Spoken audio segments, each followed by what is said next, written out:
एक दिन एक बुजुर्ग डाकिये ने एक घर के दरवाजे पर दस्तक देते हुए कहा, चिट्ठी ले लीजिए। आवाज सुनते ही तुरंत अंदर से एक लड़की की आवाज गूंजी, अभी आ रही हूँ, ठहरो।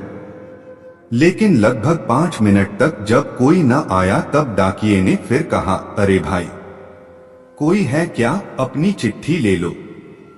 मुझे और बहुत जगह जाना है, मैं ज्यादा देर इंतजार नहीं कर सकता। लड़की की फिर आवाज आई, डाकिया चाचा, अगर आपको जल्दी है तो दरवाजे के नीचे से चिट्ठी अंदर डाल दीजिए, मैं आ रही हूँ, कुछ देर और लगेगा। अब बूढ़े डाकिये ने झल्लाकर कहा, नहीं, मैं खड़ा हूँ, रजिस्टर्ड चिट्ठी है, किसी का हस्ताक्षर भी चाहिए। तकरीबन 10 मिनट बाद दरवाजा खुला। डाकिया इस देरी के लिए खूब झल्लाया हुआ तो था ही, अब उस लड़की पर चिल्लाने ही वाला था, लेकिन दरवाजा खुलते ही वह चौंक गया और उसकी आंखें खुली की खुली रह गई। उसका सारा गुस्सा पल भर में फुर्र हो गया। उसके सामने एक नन्ही सी अपाहिज कन्या जिसके एक पैर नहीं थे, खड़ी थी। लड़की ने बेहद मासूमियत से डाकिये की तरफ अपना हाथ बढ़ाया और कहा, दो मेरी चिट्ठी। डाकिया चुपचाप डाक देकर और उसके हस्ताक्षर लेकर वहां से चला गया।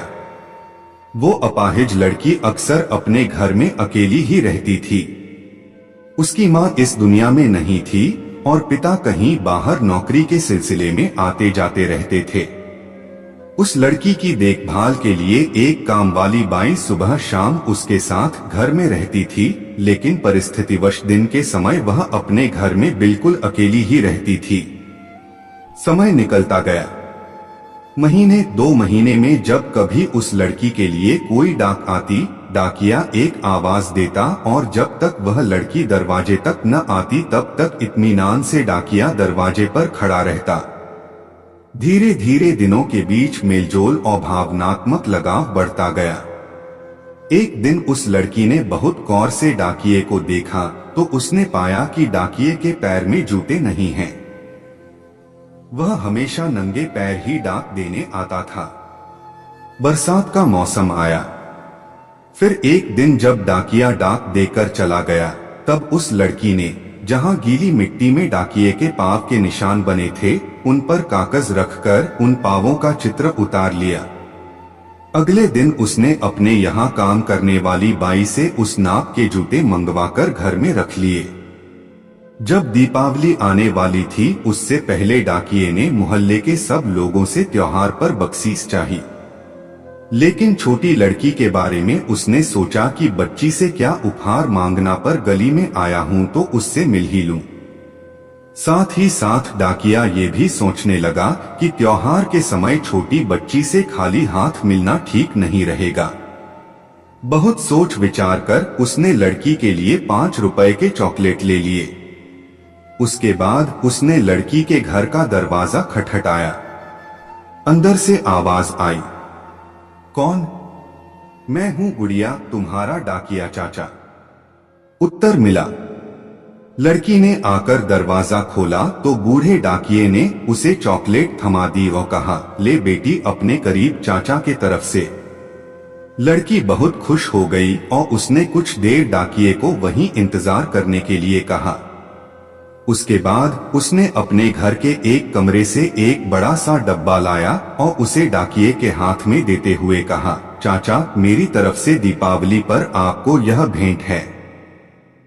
डब्बा देखकर डाकिया बहुत आश्चर्य में पड़ गया। उसे समझ में नहीं आ रहा था कि वह क्या कहे। कुछ देर सोचकर उसने कहा, तुम तो मेरे लिए बेटी के समान हो, तुमसे मैं कोई उपहार कैसे ले लूं बिटिया रानी। लड़की ने उससे आग्रह किया कि चाचा, मेरी इस गिफ्ट के लिए मना मत करना, नहीं तो मैं उदास हो जाऊंगी।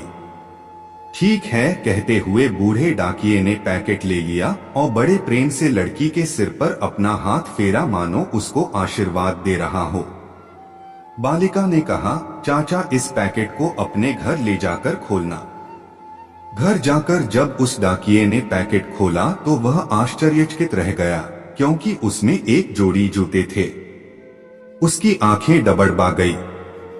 डाकिये को यकीन नहीं हो रहा था कि एक छोटी सी लड़की उसके लिए इतना फिक्रमंद हो सकती है।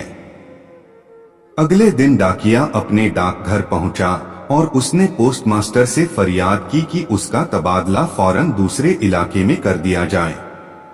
पोस्टमास्टर ने जब इसका कारण पूछा तो डाकिये ने वे जूते टेबल पर रखते हुए सारी कहानी सुनाई और भीगी आंखों और रुंधे गले से कहा, सर, आज के बाद मैं उस गली में नहीं जा सकूंगा।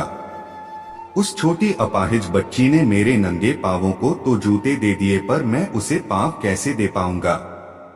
इतना कहकर डाकिया फूट फूट कर रोने लगा। सदैव प्रसन्न रहिए। याद रखिए, जो प्राप्त है वही पर्याप्त है। जय हिंद, वंदे मातरम।